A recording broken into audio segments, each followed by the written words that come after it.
Have you ever shopped for tires? It's a royal pain. Every local store has its own deal, and the deals usually change every month.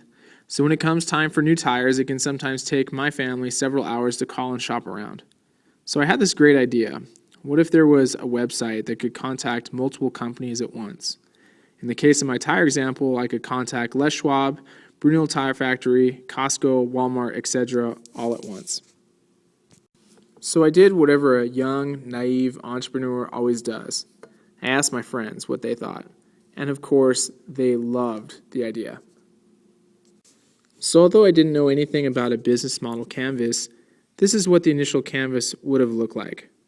My value proposition was that you could contact multiple businesses, and of course every business and all online shoppers would be my customer segments. For channels, I knew my beloved friends would spread the word like wildfire because they loved it so much.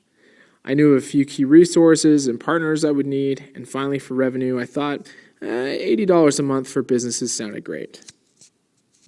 So I set up our first test. I created a landing page so businesses could sign up for a free business profile. I created a $60 animated video and tried to recruit businesses in person and over Facebook. Within 2 months, I had hundreds of businesses wanting to be on our platform. Before I created an entire website, I created a super basic MVP. I asked a handful of people what they were shopping for, and with their permission, I emailed multiple businesses on their behalf. To our elation, the consumers that used the product actually liked it. I got really positive feedback. On the other hand, I didn't like the response rate consumers were seeing.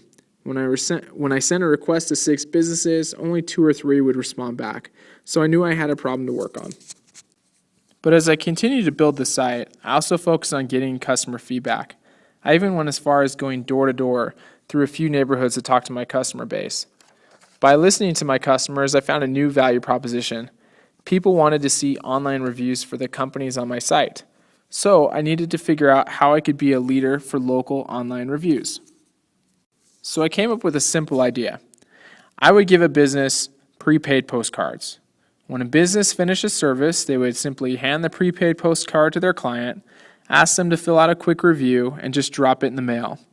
That way people didn't have to go online and sign up for a site, they just had to write a simple review on a postcard. When I received the postcard, I would transcribe it and post the review on the business online profile. But I would also capture the email address of the customer and send an email to introduce them to our site. So once again, I set up a test.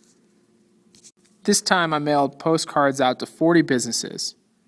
Of the 40 businesses, I received at least 1 review back from 20 companies. The return rate was about 35% of all postcards sent out. And of the postcards that came back, 90% of them had emails. The test encouraged us to further explore the idea and apply more boxes of the canvas. One key activity was to figure out a streamlined way I was going to ship postcards out in a timely manner. I also needed new resources. I had to figure out how much these postcards were going to cost me until someone started actually paying for them, which I hadn't figured out yet. The second round of tests worked great. I received over 200 plus reviews in the first 2 months. Carrie from Glistle Hair actually received over 40 postcards and was the poster child on how effective the postcards worked. So in May of 2014, I thought I was sitting in a good position. I thought I figured out my value propositions. I thought I knew who my customer segments were. I figured out the postcard review idea. My main obstacle was that I hadn't figured out the revenue piece yet, and I hadn't tested out our new site enough to firmly say it was a winner. Now fast forward 3 months, and I have learned a lot over the summer.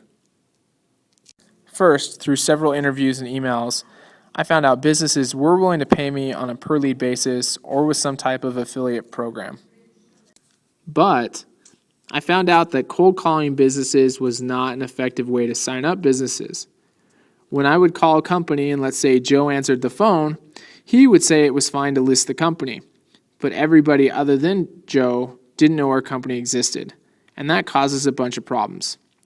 Oftentimes, for example, Joe was not the decision maker. That means Joe will never have the authority when it comes to actually paying us. Second, when a business didn't know that they were on our site, they often blew off our leads because they thought we were spam, which hurts the value proposition.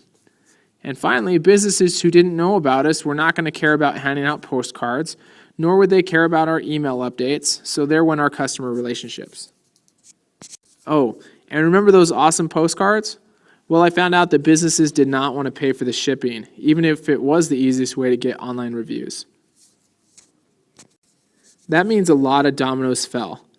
I could not afford the cost structure anymore.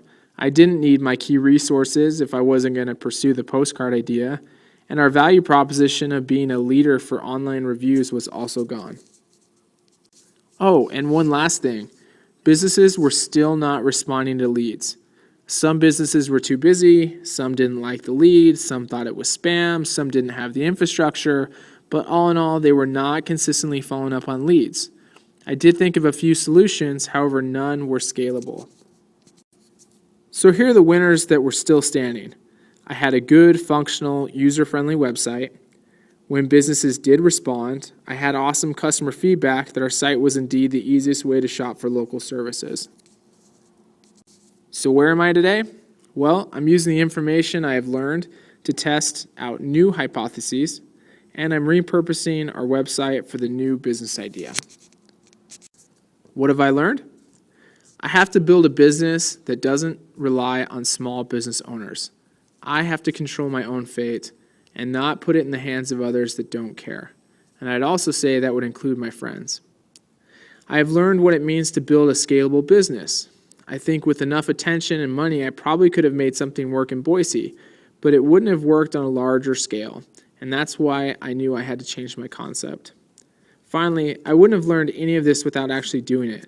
On paper, I thought my idea was logically sound. I had good feedback. I had good mini-test results. But I didn't learn many of the big problems until I actually launched and saw the results. So the challenge for the next business idea is to launch faster without spending a lot of money and resources. Thanks for listening to my presentation on my business model canvas. I hope it was beneficial for you.